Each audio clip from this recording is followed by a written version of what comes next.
We're here for episode 42. Are we Jackie Robinson's number? Woo! Let's do it. We're getting there. We're going to be very short and simple this week. We're going to just touch on a few subjects, and then we're going to get straight to the football picks. But first things first, we want some Wayne's World Extreme Close. Let's get one for Molly. Yeah, Molly! Yeah, and then we want for the cut up.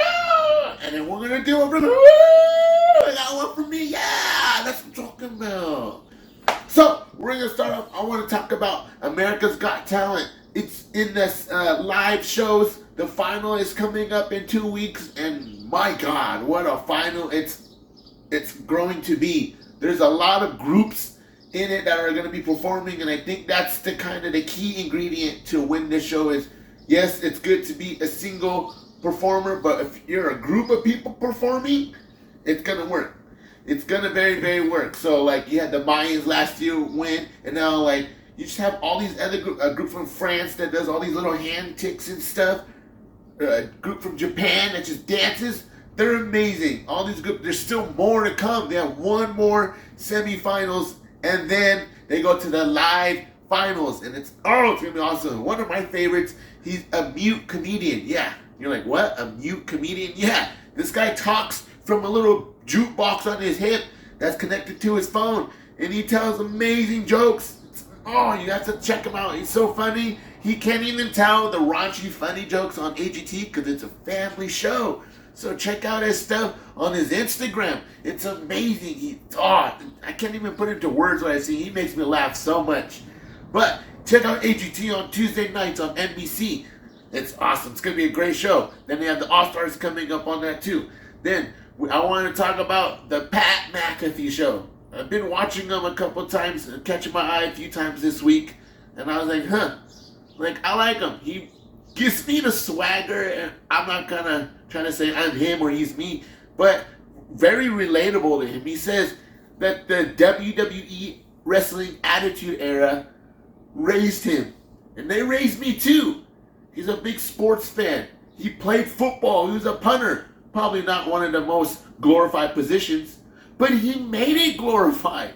That's why I like him, because everything he does, he puts all his hustle in it. The Pat McAfee show, it's awesome.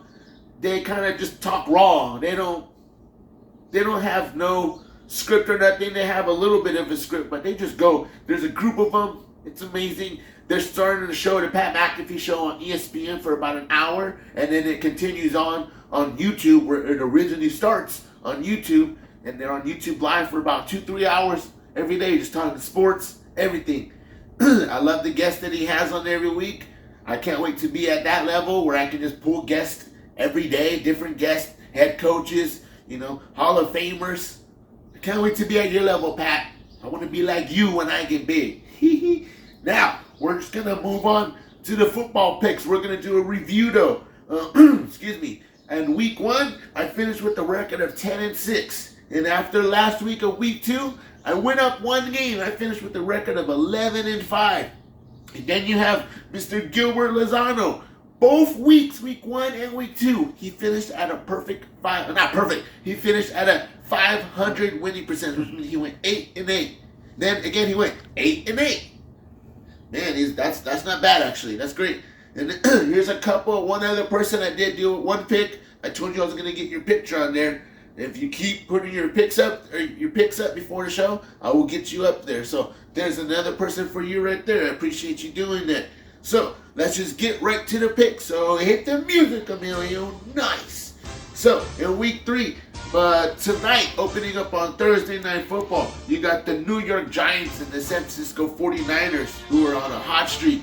The Giants did bounce back from a very horrible loss to the Cowboys on week 1. Niners are at home. I'm going to have to go with San Fran on that one. Then you have Buffalo versus Washington. Washington is a surprising 2-0 team. Buffalo, they did what they had to do last week to my Raiders. I'm going to have to go with Buffalo because I think Josh Allen is catching his stride now. Then we have the Denver Broncos versus the Miami Dolphins. Miami Dolphins, wow. They have like a track and field team. Every one of their players are just lightning quick. I'm going to have to go with Miami because they're at home on this one. Then you have the LA Chargers, who are 0-2. Woo! Then versus the Minnesota Vikings, who are also 0-2. So who's going to get their first win of this season? It looks like I picked Minnesota on that one because they're home. So let's see if Minnesota can hold it. Then you have the Indianapolis Colts, who got a surprising win last week versus the Baltimore Ravens, who are 2-0. They're at home. Lamar Jackson's, he's playing like a Pro Bowl, like he's supposed to be. So I'm going with the Baltimore Ravens on that one. Then we have the Atlanta Falcons versus the Detroit Lions. Everyone's on this Detroit Lions bandwagon. They love Jared Goff. Atlanta's surprisingly 2-0, one of the surprising 2-0 teams. But I have to go with Detroit. They're at home. So yeah, they have the New England Patriots versus the New York Jets. That is one big news. You've probably heard it. Excuse me. You probably heard it a lot in the last couple of weeks. But the news with Aaron Rodgers and his foot, popped his Achilles. He will be out for the rest of the year. So it is Zach Wilson who will be taking over for the quarterback position for the rest of the season. Man, it was heartbreaking because everybody, including myself, was getting invested in the New York Jets. It was a Hard Knocks training camp show they had. You know, everyone got invested, and you can actually see Aaron Rodgers fully invested in the team. And I think that's what hurts everybody because he never got his full chance to show what he really can do. So, Aaron Rodgers, get better, my boy. We're waiting for you next year. But we're going to go with the New England Patriots on the road. I think Bill Belichick doesn't want to start off 0-3. I don't think he does. Then we have the New Orleans Saints. Derek Carr, 2-0. And they're going to go up against the Green Bay Packers. And Green Bay, Jordan Love, he showed them that it's okay. They don't need riders. They got me now. It's the Love era. And I'm about to go with Jordan Love on this. He's at home. Sorry, Carr. You know, I rode with you 1 week and you did good, but I'm going to have to go with the young kid. Then we have the Houston Texans versus the Jacksonville Jaguars. At home, I'm going to go with Jacksonville Jaguars. They barely had a tough game against Kansas City last week. And Trevor Lawrence, he's all right. Pretty good kid. Then you have the Tennessee Titans versus the Cleveland Browns. Yes. Cleveland had a tough game this last Monday. I thought they were going to win. It was back and forth with Pittsburgh. Tennessee, I'm going to go with Tennessee on this one on the road. Something's telling me Tannehill is getting it. Derrick Henry, they're all getting their groove now. You know, that third week of the NFL season. Then you have the Carolina Panthers versus the Seattle Seahawks. I'm going with Seattle at home. I'm loving the Seattle's quarterback. He's starting to feel it now. What a big win he had last week. Then you have the Chicago Bears versus the Kansas City Chiefs at home. People are saying Chicago's the free bye week team, which is kind of disrespectful, which means every time you play them, you're almost guaranteed to beat them. KC's at home. I have to go with the Chiefs. You have to be smart on these decisions, even when you don't like the team. Then you have the Dallas Cowboys, who to me are on a roll. I think Mike McCarthy switching over, calling the offensive plays now, was the best move that the Cowboys could have done this year. Versus the Arizona Cardinals, I think Kyler Murray's hurt or something because I haven't seen him quarterback for a while. But I'm going to, have to go with the Cowboys. They're 2-0. They're very strong. Their defense is amazing. So we're going with the Cowboys. Excuse me. Then on Sunday night, you have the Pittsburgh Steelers versus my Vegas Raiders. There's no words. There's nothing. You already know. It's on the hat. It's right there on the screen right there. We're going with my Vegas Raiders. We're going to see Jimmy Garoppolo can bounce back off a loss. Come on, Jimmy. Then we're going to, and Monday night, we have a doubleheader again on Monday night. You have the Philadelphia Eagles and the Tampa Bay Buccaneers. Both are 2-0. Tampa Bay is at home. But I'm going to have to go with Philly.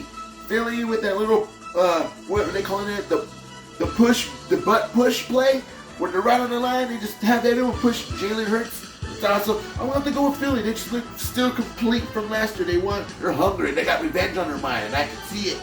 Then, to close, starting about an hour later on, you have the LA Rams versus the Cincinnati Bengals. Smoking Joe's not looking too good this year. He is at home. But I have to go with the LA Rams on this one. I don't know. Somebody's telling me they might pull the upset. Those are all the picks I picked this week. Another surprising thing that I want to talk about was right there, my KU Jayhawks, the football team. They're 3-0. We're going to see if we can go 4-0 after this week. I'm loving our quarterback, Jalen Daniels. That kid got an arm. He just needs to stay healthy. He has lots and lots of weapons around him. We'll be good. Defense is solid. Coach Lance Leopold knows exactly what he's doing. So, get your picks in, and I hope to see you very soon.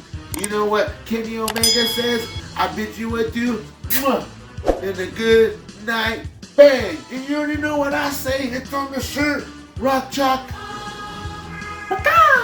Bye. Hey, let's go.